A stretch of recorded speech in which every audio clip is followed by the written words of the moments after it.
ሰላም ጤና ይስጥልኝ። ውድና የተከበራችሁ ጓደኞቼ፣ ተመልካቾቼ፣ ሀገሬ ልጆች እንዴት ናችሁ? ደህና ናችሁ ሆይ? ከኔ ጋር ሁሉ ሰላም ነው።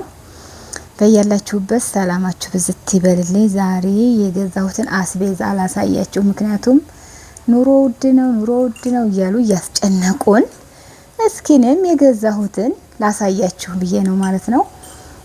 እንግዲህ የምታዩት ቲማቲም የ100 ብር ነው።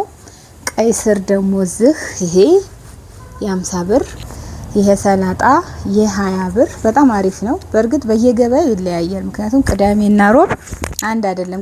ቅዳሜ ሰው ስለሚበዛ በጣም ይወደዳል። ይሄ ቃሪያ ደግሞ እንግዲህ እንደምታዩት 20 ብር። የ20 ብር ቃሪያ በጣም አሪፍ ነው። ሎሚ ሎሚ የ10 አንድ አለ፣ የ10 2 አለ፣ የ10 3 አለ። እንደ ጥራቱ ነው። ዛሬ ደግሞ አሪፍ ነው። ከቀዳሚው የዛሬው ይሻላል። እና እኔ ብዙ ጊዜ አትክልት ስገዛ እንደዚህ ቪዲዮ አልቀርጽም በነገራችን ላይ። አሁን ይሄ እንግዲህ የ30 ብር ነው ማለት ነው። ሎሚው በጣም አሪፍ ነው፣ ውሃ አለው። አቮካዶ ደግሞ ይሄ 1 ኪሎ ነው። 1 ኪሎ ደግሞ 120 130 ይላሉ። ተከራክራችሁ 100 ብርም አለ ማለት ነው። እና ኑሮ እንደሚኖር ይኖራል። እና ኑሮ ውድ ነው፣ አይቻልም፣ ከባድ ነው እያሉ እንግዲህ እያስፈራሩን ነበር እዚህ የሚሰሩ ወይም ደግሞ እዚህ የሚኖሩ ልጆች ማለት ነው። እስኪኛም ገብተን እያየነው ነው። እንግዲህ ድንች ተወዶ ነበር የከረመው። ይሄ እንግዲህ አሁን አሪፍ ነው። የ100 ብር ድንች ነው ይሄ። እኔ ደቀቅ ያለ ስለምፈልግ ነው። በነገራችን ላይ የገበሬ ድንች ምናምን የሚባል አለ፣ የነጋዴ የሚባል አለና ይሄ እንግዲህ የ100 ብር ነው። ይሄ ደግሞ ካሮት የ50 ብር በጣም ምርጥ ነው ማለት ነው። ይሄ ደግሞ ማንጎ ነው። ማንጎ አንድ ሀባ 10 ብር ይላሉ፣ 15 ብር ይላሉ። አሁን ይሄ 50 ብር ነው። አንዱን በ10 ብር ሂሳብ ነው የገዛሁት፣ 50 ብር ማለት ነው። እና ሽንኩርት ደግሞ እንግዲህ እንደምታዩት 5 ኪሎ ነው።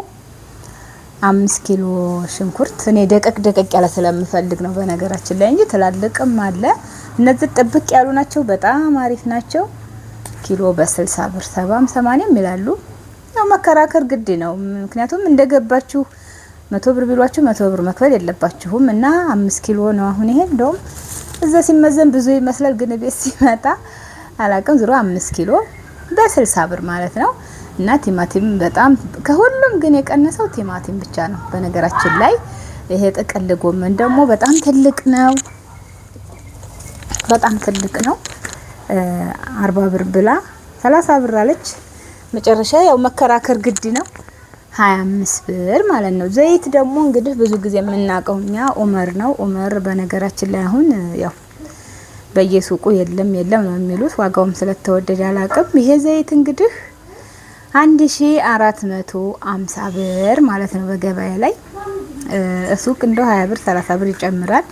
ግን ገበያ ላይ መግዛት ደስ ይላል ማለት ነው። ምክንያቱም ተከራክራችሁ የባጃጅ 10 ብር 20 ብር ይቀነስላችኋል ማለት ነው። እና እንግዲህ የዛሬው ገበያ ይሄን ይመስላል። ካበረታታችሁ ደግሞ እየዞርኩ አንዳንድ ነገሮች ለመስራት ያው በሰፊው እቅድ አለ። እቅዱን እግዚአብሔር ሲያሳካው ነው በእርግጥ። እና እንግዲህ የዛሬው ገበያችን ይሄን ይመስላል። የፈጀው ደግሞ እንግዲህ ተደምሮ ይነገራችኋል ማለት ነው። ብቻ አሁን ይሄ ከሳምንት በላይ ያበላል። ቤተሰብ ለሌለው ሰው ጥሩ ነው። ያው ምንድነው እኛ ከዛ ስንመጣ ወጭ እንጂ ገቢ የለንም። እዛ ምንም አይነት ወጭ ስለማናወጣ እዚህ መተን ወጭ ስናወጣ በጣም ይከብደናል፣ ይጨንቀናል። ለዛ ነው ኑሮ እንግዲህ እንደሚኖር ይኖራል እላችኋለሁ የሀገሬ ልጆች። በተረፈ አበረታቱኝ። ያው እንግዲህ ቻናሌም ዲክምክም ሙትትትት ብሏል።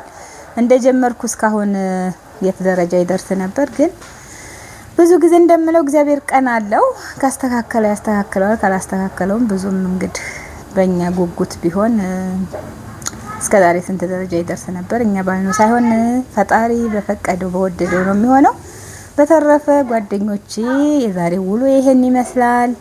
እያንዳንዱ እንግዲህ ከዛሬ ጀምሮ ከቪዲዮ ወይም ከዩቲዩብ አልጠፋም ብዬ አስባለሁ። ግን ካበረታታችሁኝ ነው። 50 ሰው 30 ሰው እያየ የሚሆን ከሆነ ፋይዳ ቢስ ነው። ከሊ ወሊ ብሏል አረብ። እና ለማንኛውም ያው ቪዲዮን ከለቀኩ በጣም ቆይቻለሁ። እንግዲህ ያን ያህል እይታ ይኖረዋል ብዬ ብዙም አልገምት፣ ግን እግዚአብሔር ቀን አለው ስለ ሁሉም ነገር። በተረፈ መልካም ጊዜ። ባይ ባይ።